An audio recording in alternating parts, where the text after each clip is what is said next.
Hello guys, સ્વાગત છે તમારું એક નવા વિડીયોમાં। અત્યારે સાંજના 9 વાગ્યા છે અને આજે હું એક સરસ મજાની રેસીપી બનાવું છું। બનાવવાના છે આપણે માવાના પેંડા।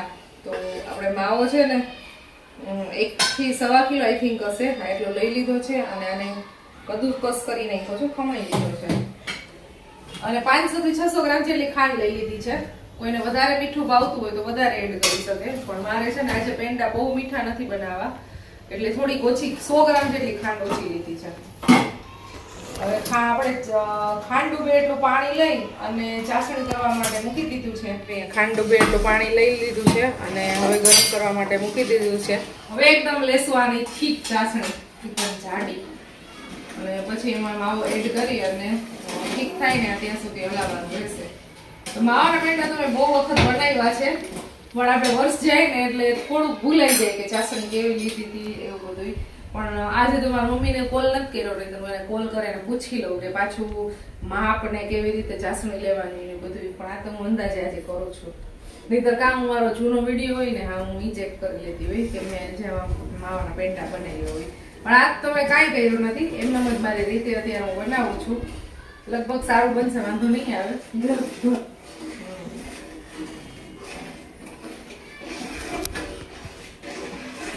અહીંયા સાઈડમાં આપણે બને છે અત્યારની રસોઈ, તો ખુશીબેન બનાવે છે પાલકની ભાજી, ખીચડી બનાવી છે, રોટલી બનાવશું, એવું બધું બનાવવાનું છે। તો પેંડાની સાથે સાથે અત્યારે સાંજની રસોઈ બને છે અને સાથે ચાસણીનું કામ ચાલુ છે, જો આવું બધું કામ ચાલુ છે। આમાં હળદરને મેં કટિંગ કરી એપ્રોન પહેલો જરાક સાઈડમાં રસોઈ બનાવું છું। ઓહો, આની અંદર છે ને હળદર અમે કટિંગ કરીને અત્યારે તો મેં કટિંગ જ કરી છે। આની અંદર હું 1 થી 2 લીંબુ એડ કરી દઈશ, સંચળ પાવડર એડ કરીશ, મરી પાવડર એડ કરીશ, એવું બધું એડ કરવાથી એનો ટેસ્ટ છે ને એકદમ સરસ લાગે છે। નાગ દ્વારાનું સંચળ હું યુઝ કરું છું। 2 મિનિટ બનો, ચીમની તો ચાલુ કરી।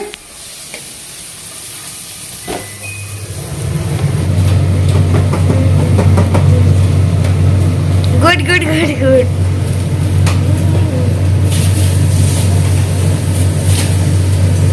ચાસણી લેવાય છે ને એની સાથે સાથે છે ને આવા બધા કામે થઈ જાય, એટલે રસોઈના ટાઈમે આપણે બનાવી। હું છે ને જનરલી નાથ દ્વારાનું સંચળ યુઝ કરું છું, પણ આ વખતે અમે ગયા ને ત્યારે મને ત્યાં સંચળ ના ગયું, એમાં ક્યારેક ક્યારેક છે ને આમ ધૂળ માટી જેવું આવે છે, એક વખત એવું ખરાબ આવી ગયું, એટલે એવું જ હતું આ વખતે, તો મેં એ લીધું નથી અને હું અત્યારે લેવી છું હાથી બ્રાન્ડનું। તો આ સંચળ થોડુંક સારું આવે છે। આની અંદર જો આપણે સંચળ એડ કરી દઈશું। હજી એક્સ્ટ્રા એક્સ્ટ્રા એક્સ્ટ્રા એક્સ્ટ્રા। ચાસણી આપણે ઘાટી ખાવા માંગી છે।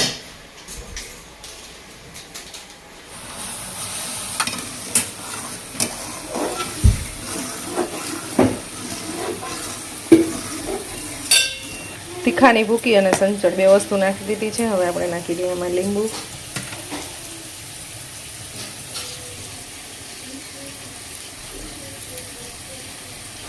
ચાસણી આપણી એકદમ સરસ આવી ગઈ છે હવે, અને હવે આમાં આપણે માવો એડ કરી દેવાનો છે।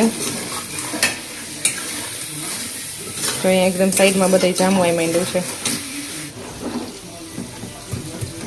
આપણે આમાં માવો એડ કરી દીધો છે અને હવે આને એકદમ ઠીક થાય ને ત્યાં સુધી હલાવતા રહેશું।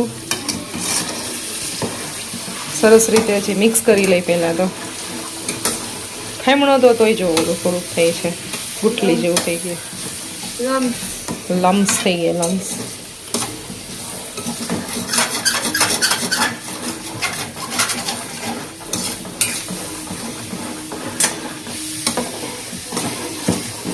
અડધી કલાક જેવું તો હલાવવું પડશે આને, ત્યારે ઠીક થશે।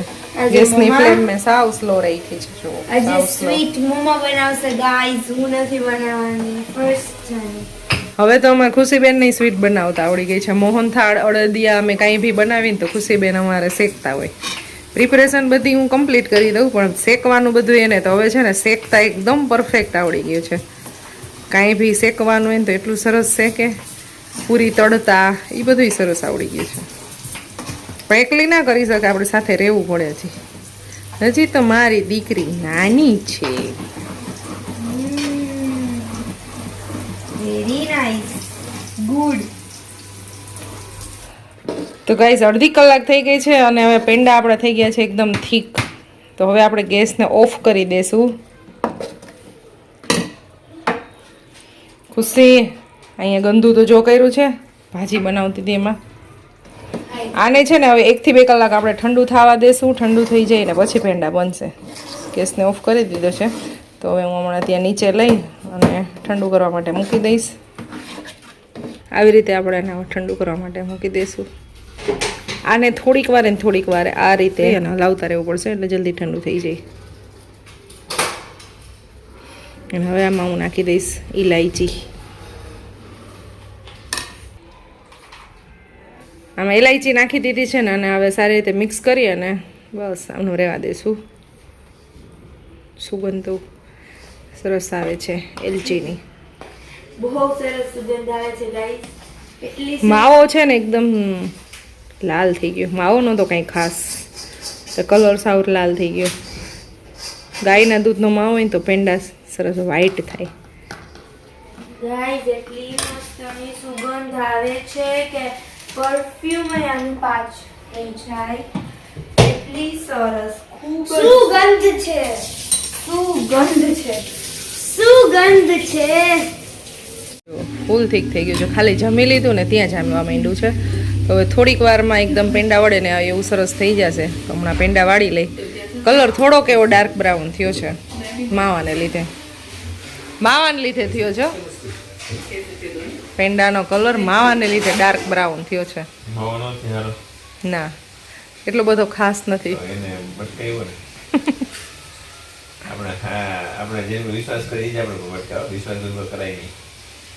પેંડા બની ગયા છે. આટલા બેના છે જો, થોડાક આમાં મૂકી દીધા છે. આ કઠણ તો 4-5 કલાક પછી થશે. ત્યાં સુધી કઠણ થવા દેવા પછી જો સાવ ઢીલા છે હજી. ટેસ્ટ સારો છે.